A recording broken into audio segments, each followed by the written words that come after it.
On sait peu de choses sur moi, seulement que j'appartenais à l'église naissante des premiers siècles et mourus à Rome, très probablement en martyr.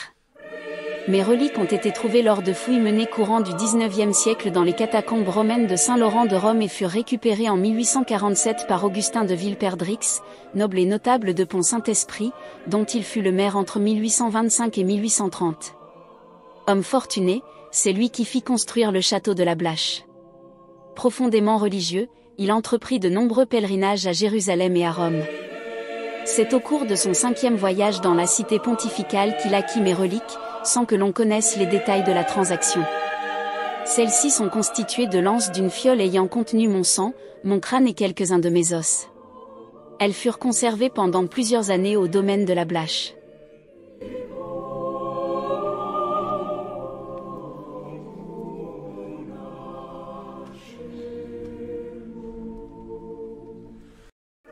Ami du curé Saint-Paulétois, l'idée vient à Augustin de Villeperdrix de faire don de mes reliques à l'église du village. Pour cette occasion, un gisant grandeur nature en cire, agrémenté de beaux habits, jupons, robes, manteaux, est alors fabriqué par des sœurs carmélites d'Avignon et les reliques y sont soigneusement placées. Le 18 avril 1858, mes reliques furent transférées à l'église de Saint-Paulet de Caisson. Ce transfert donna lieu à d'importantes cérémonies présidées par Monseigneur Plantier, alors évêque de Nîmes. Une longue procession depuis la Blache jusqu'à l'église du village accompagne mes restes. Les archives de l'époque nous rapportent qu'outre Monseigneur l'évêque et tout ce que le village et ses alentours comptent de notables, pas moins de 8000 personnes participèrent aux festivités.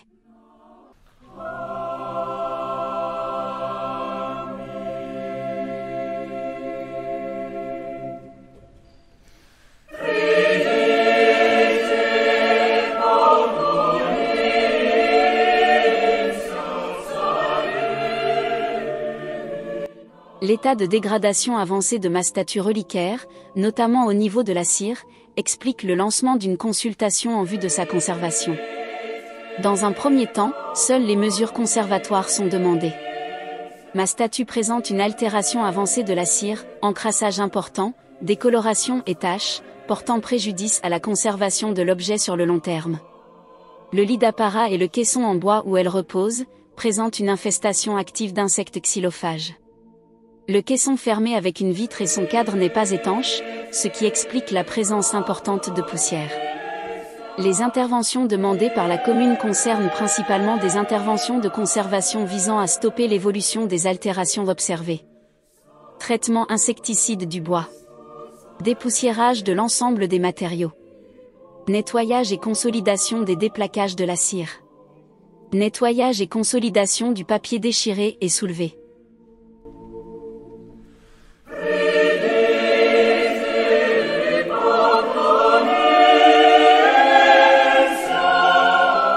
Ma relique est installée dans un caisson constitué de planches de conifères, aménagées et recouvertes de papier. Elle repose sur un matelas en damas de soie violet et sur des traversins. Une boîte a été réalisée pour le transport aux ateliers. Mon gisant est ainsi calé, protégé par de la mousse et des couvertures. Le décor de broderie métallique du matelas est constitué de cannetilles effilées sur du papier. Le motif de feuilles de chêne se répète de part et d'autre d'une inscription centrale. La cire présente un très mauvais état de conservation. Sa coloration, due à l'exposition de la lumière, est irréversible. La palme est composée d'une armature métallique, recouverte de 2 types de papier. Le papier principal est un papier peu épais. Il a été recouvert d'une peinture à l'eau de couleur verte.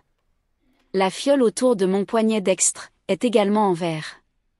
On note ici une irisation du matériau, qui correspond à une altération du verre. La fiole est lacunaire en son extrémité. Le seau, qui est attaché à la fiole, est en cire collée sur un support papier. Mes cheveux sont réalisés avec une résille et de vrais cheveux.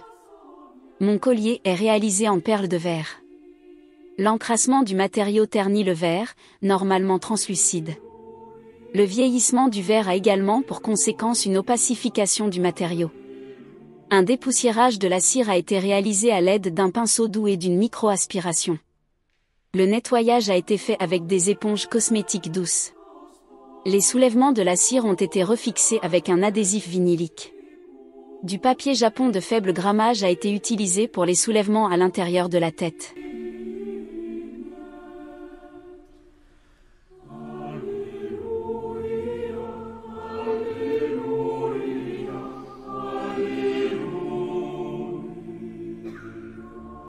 La radiologie permet d'identifier la présence de différents matériaux.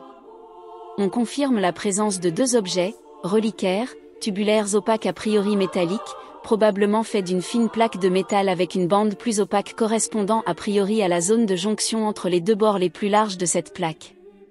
Le plus petit tube se trouve au niveau de ma tête, et le plus grand dans le thorax. Ces tubes semblent obstrués aux extrémités.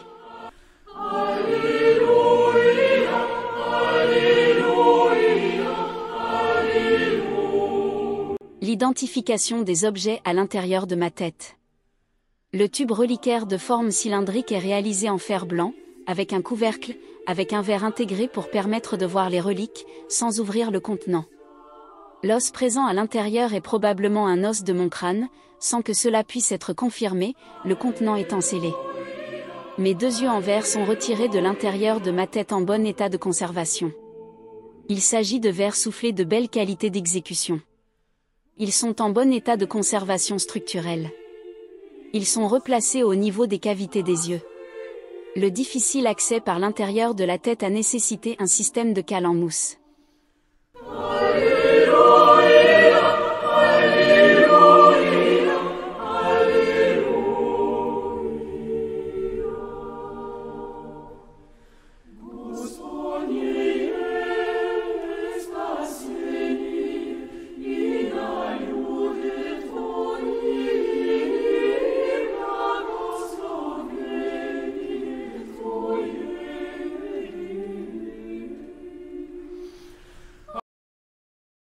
Les services municipaux ont nettoyé l'hôtel et effectué les travaux nécessaires de calage.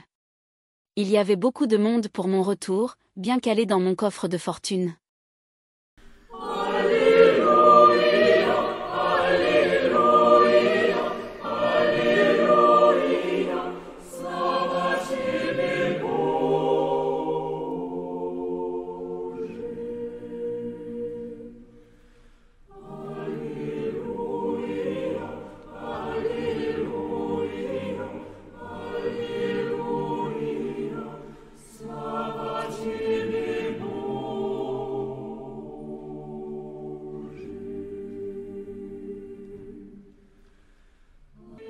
Stéphanie Legrand-Longin est restauratrice de sculptures et objets ethnographiques.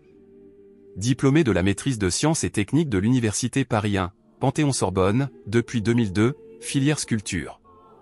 Stéphanie s'est spécialisée dans la conservation des collections ethnographiques. Elle a participé durant 2 années au chantier des collections du musée du Quai Branly. Elle acquiert ainsi une très bonne expérience en conservation et restauration d'objets composites à dominante organique. Elle travaille également fréquemment sur des bois polychromes. Laure Cadot est restauratrice spécialisée en objets ethnographiques et matériaux organiques, diplômée en 2007 du master conservation-restauration des biens culturels, filière sculpture.